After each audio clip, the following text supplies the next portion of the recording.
Hey everyone, welcome to episode 6 of Socially Awkward. We'll be covering 5 questions in 5 minutes, things relevant in digital marketing in the social media world. I'm here as always with my co-founder Brewster Stanislaw. I'm Joey Kotkins. We're the co-founders of Inside Social, coming to you from Seattle, Washington. It's October, so we're in the full swing of fall. So let's see what is up. We'll get started right now. So to kick things off, it's ad week or the conclusion of it. What trends or things do we need to be aware of? Well, I think first and foremost, advertisers love swanky parties, but kind of more practically, I mean, the focus was really on the transition to digital, and it feels like we've been saying that for a decade. But you see more and more traditional advertisers coming to the world of digital, and within digital, the focus is very much was on solving the challenges of cross-platform, cross-device. Which is obviously, of course, related to the explosion of mobile advertising. So a lot of focus on growth in mobile, and then also a big time focus on programmatic buying. So you see more and more programmatic buying, which started in display. You see it in social, and you're going to continue to see that in mobile as well. All right. Speaking of programmatic ad buying, it's a great segue. Facebook announced the launch or relaunch or whatever you want to call it of Atlas. Atlas is what allows advertisers to target people based on their Facebook information, all the demographics and whatnot, interests, etc., but on other properties, so apps, web pages, everywhere else other than Facebook.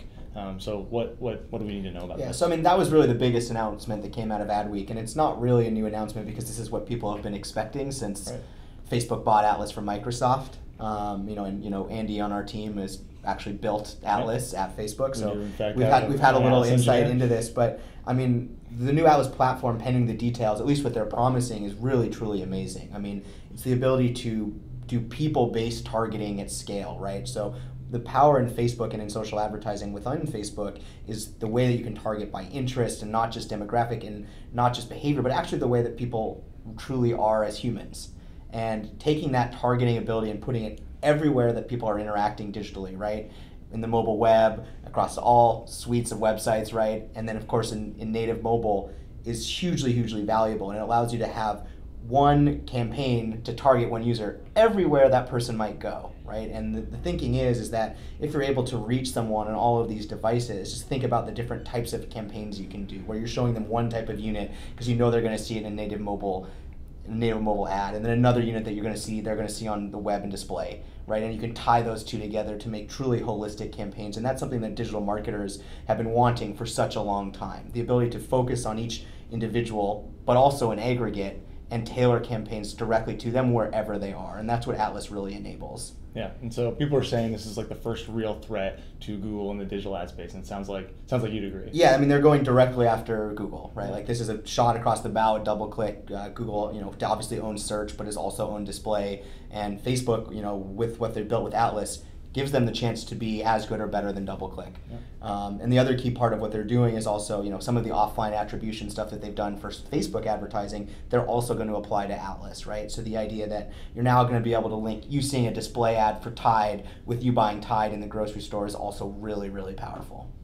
Yeah, you mentioned mobile apps in that discussion. Facebook also announced that they're releasing their mobile app like button. Is it just going to be like that like button that we see everywhere else, or is there something more to consider? Well, again, that one's tied to Atlas as well. It's no coincidence that they launched that 2 days after they announced Atlas. I mean, because that's one place where Facebook goes a little bit dark. They essentially colonized the web by putting a like button everywhere, by having that piece of code on every website, right? They were able to understand which users were going there, what they were sharing, what their behaviors were. But within native mobile apps, Facebook doesn't live in there, and that's part of why they bought Parse, right? So that they could understand that community of developers, so they could give them tools, and so they could get data, right? They also built Facebook Connect, or Facebook Login for mobile apps, and that's how they get data. But still, there are many mobile apps that aren't Facebook enabled, or where users don't use Facebook to log in, right? In those cases, they're missing out on key behavioral data that they want to use to target. And so the mobile app like button will allow them to do this kind of targeting, again, powered by Atlas, So how it will look was really your question. It's going to look the same. Like the UI isn't any different, but the data that they're going to get will flesh them out such they can really solve this huge cross-platform problem. Significant implications, just summarize it. So switching gears a little bit, going away from the advertising world, the direct opposite, Ello, everyone's talking about it. It's the non-advertising social network. What do you think? Are you excited? So we're big fans of Ello. They're a sister company in the Bullet Time Ventures portfolio. Big supporter of Paul. I think it's really interesting what they're doing. It'll be a very, very interesting experiment to try and build a social network that's not built on top of ads, right? It's really built on a new model where it's like sincerity all over again, right? It's much of the promise of the initial Facebook, the Facebook in that case, and they're trying to build that. And so I'm really excited to see what happens. I don't really have a prognosis. Yeah. I think it's going to be a very uphill climb, but I have all the faith in the world in their team. Yeah.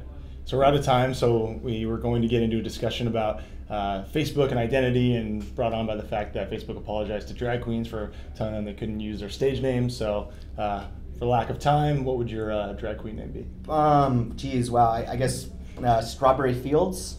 Love it. All right. That's it for Socially Awkward episode 6. We'll see you next time. Thank you.